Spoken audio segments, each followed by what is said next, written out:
بسم الله الرحمن الرحیم. دوستانو نن چې دی په موبایل کې د ایډیټ کولو په اړه خبرې درته کومه چې په پکسل لیب کې به څنګه مونږ ایډیټ کوو، همدارنګه پښتو فونټونه به څنګه پکې انسټالوو.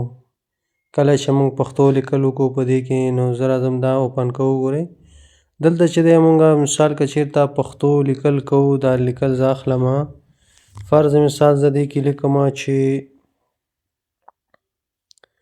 زموږ یوټیوب چینل، فیسبوک پاڼه او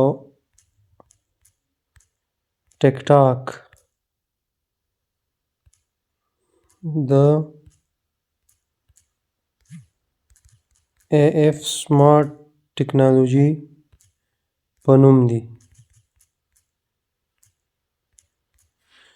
دا لیکل مې وکړو. ګورئ دا ساده لیکل راغلل. اوس که چیرې تاسو غواړئ چې دې لیکلو ته سټایلونه ورکوئ، نو دغه لیکل چې کوم دی مثال فرضاً د دې ایډیټ ته تاسې راځئ، دې ځای نه رنګ ورکوئ.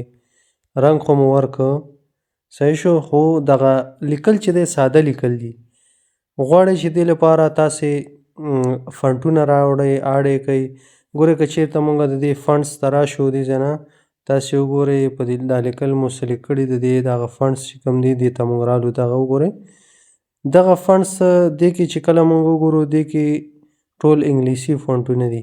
دا ګورئ ټول انګلیسي فونټونه دي، عربي هم پکې شته دی یو څه اندازه، او نور چې دی ټول انګلیسي دي.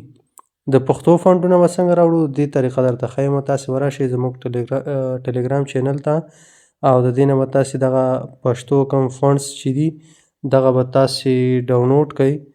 کله مو چې دا ډاونلوډ کړه بیا به لاړ شئ خپل ګالري ته او ډاونلوډ فولډر ته به لاړ شئ. سټوریج کې به تاسې پیدا کړئ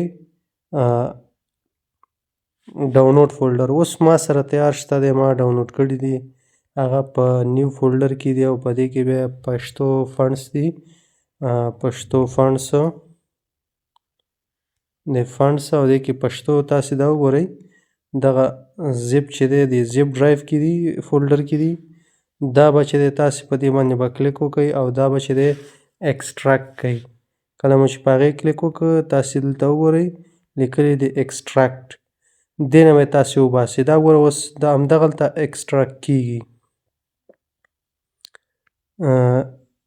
فینش شو. دا پښتو ون په نوم باندې دا فنټس دي موږ سره، دا ګوره دلته راغلل. زه اوس غواړم همدغه فنټونه چې دی هلته اضافه کړم، نو تاسې به راشئ بېرته پکسل لیب ته. لیکل به مو کړي، را به شئ دلته په دې کې فنټس ته، دلته به راشئ تاسې دغه فنټس چې کوم دی په دې باندې به کلیک وکړئ. په دې کې به بیا تاسې داسې کار وکړئ چې را به شئ مای فنټس ته، په دې باندې به کلیک وکړئ او په دې کې چې کوم دی اوس یو څه اندازه فنټونه ما اډ کړي دي. تاسې وګورئ تاسې به په دغه پلس ساین چې کوم دی دې باندې به کلیک وکړئ. کله مو چې په دې کلیک وکړو دا به ډایرکټ ستاسې سره اوپن کړي.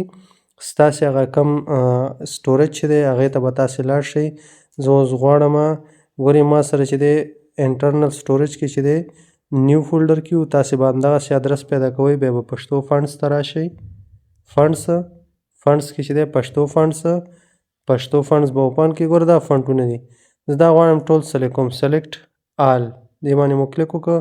ګورئ هغه کم اندازه چې و هغه دلته څه شو، اډ شو. همدارنګه په دې کې یو بل فولډر دی نیو فولډر، دا اوپن کوم، دا ټول سلیکټ کوم داسې، او بیا سلیکټ باندې کلیک کوو نو هغه ټول به راشي. دا به اوکې کړئ تاسې.